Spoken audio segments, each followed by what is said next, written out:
Então, gente, continuando o vídeo de novo. Então, eu tava na parte que eu voltei pra Brasília, né? Voltei pra cá.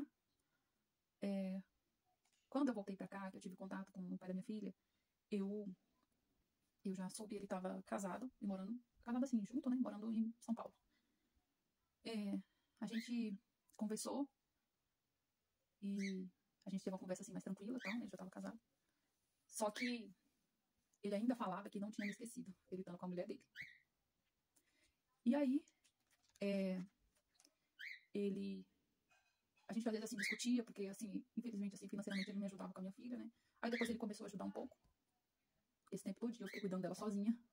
Quando ela foi ver o pai dela, ela já tava com quase, não sei se era 8 anos, 10 anos, já tava um pouquinho maior já.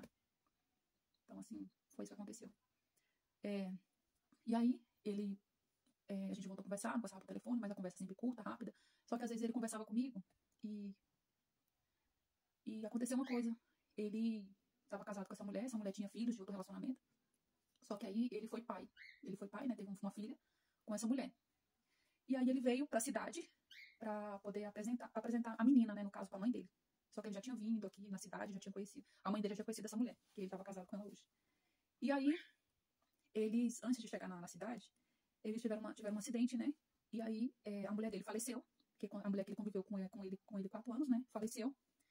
E a bebezinha faleceu também na mesma hora. Faleceu, acho que chegando no hospital. E aí, quando eu fiquei sabendo, eu fiquei até preocupada, achei até que ele tinha morrido também, sabe? Fiquei sem saber. Aí depois, quando eu fui saber, ele tava no hospital, todo machucado. E eu entrei em contato com ele, perguntando se ele tava bem. Fiquei assim, preocupada, né? Perguntando se ele tá bem e tal. E aí, fiquei preocupada também porque minha filha, né? Só que a minha filha, assim, não teve assim, muito contato com ele. O contato que a minha filha teve com ele só aos 3 anos, né? Aos 3 anos foi quando a gente se separou. E aí, ele ficou um tempão, assim, sabe? Internado. Aí ficou só com uns arranhão. Só que parece que por dentro, acho que ele ficou muito machucado. Eu vou tentar acelerar pra não ficar um vídeo longo, né? E aí, depois disso, ele voltou, ficou bem, né? Só que ficou com a perna, que ele teve a perna quebrada, ele ficou um tempão com a perna quebrada e tal, com a perna, assim, né? Ele ficou na casa da mãe dele. E aí, às vezes, ele me ligava. Às vezes ele ligava, mandava, assim, conversava comigo.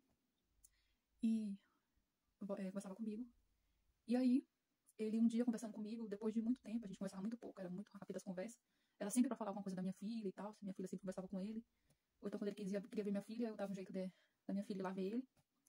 E aí, um dia, ele me ligou, não foi nem por áudio, ele me ligou um dia, me pedindo perdão por tudo que ele tinha feito, me pedindo perdão pelo sofrimento que ele tinha me causado.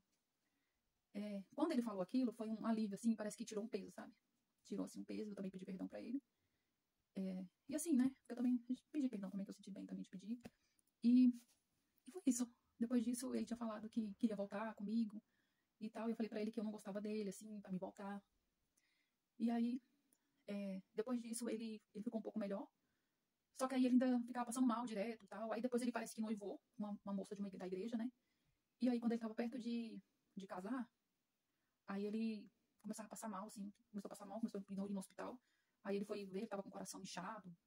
Aí ele teve pneumonia. Eu sei que, resumindo, Deus pegou e levou ele. Levou ele. Só que assim, levou ele dia 5. Levou ele dia 5 de agosto. E ele faz aniversário dia 7 de agosto. Eu faço aniversário dia 9 de agosto. Ele fez aniversário. Ele levou ele dia 5, ele foi enterrado no dia do aniversário dele, né? Ele me pediu perdão, né? Graças a Deus, eu acredito que ele foi em paz, né? E, resumindo, assim, tem um filme que eu assisti, que é da Jennifer Lopez, né? Que eu acho que é um filme chamado Nunca Mais. Quando eu assisti aquele filme, até minha tia me falou assim, esse filme aqui é sua vida, assista ele. Aí eu peguei e assisti o filme. O filme parece que fala sobre a minha vida, assim, como quando eu pego a minha filha, eu vou pra outra cidade, aí eu vou pra outra, sabe? É uma coisa assim. Então, assim, porque o que eu penso é o seguinte, às vezes tanta mulher morre aí, porque assim, o homem tá totalmente desequilibrado. Ele não pensa. Tem homem que não pensa nem nos filhos, gente. Tem homem que não pensa no filho, ele não pensa. Então, assim, se ele puder fazer mal, ele faz mal até pro filho. Pra poder se vingar de você. Não tem essa. Então, assim, eu pensava na minha filha também. Eu pensava na minha filha, não era só em mim que eu pensava na minha filha. Eu sei que a minha filha precisava do pai dela, mas assim, como ele tava totalmente desequilibrado, eu não ia pagar pra ver. Então, eu peguei minha filha e fui embora pra um lugar bem longe. Eu acho que por isso que acontece de tantas mulheres morrer. Porque às vezes a mulher, ela até tem coragem de sair do relacionamento. Só que fica o vínculo dos filhos. Porque o cara, ele sabe aonde seu pai mora, ele sabe aonde você frequentava, são os parentes. É muito difícil. Como a gente vê caso de mulher aí que trabalha, até mulher que trabalha no órgão público, é concursada, às vezes não pode pegar as coisas e ir embora, vai sumir como? Não tem nem como. Tá trabalhando ali. O cara sabe onde ela trabalha. Então é isso. Eu acho que foi a alternativa que eu tive.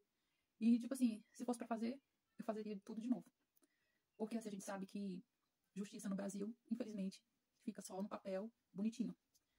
Maria da Penha é a coisa mais linda, mas infelizmente não dá pra, né? Então a gente tem que dar o jeito da gente.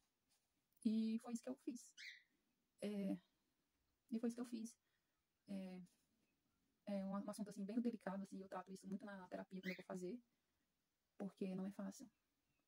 Porque a gente fica com receio de passar de novo. E eu não quero passar isso na minha vida, por isso que eu tô só. E é isso, eu acho que mulher nenhuma tem que passar por isso. Se não tiver bom, termina. Né? É isso.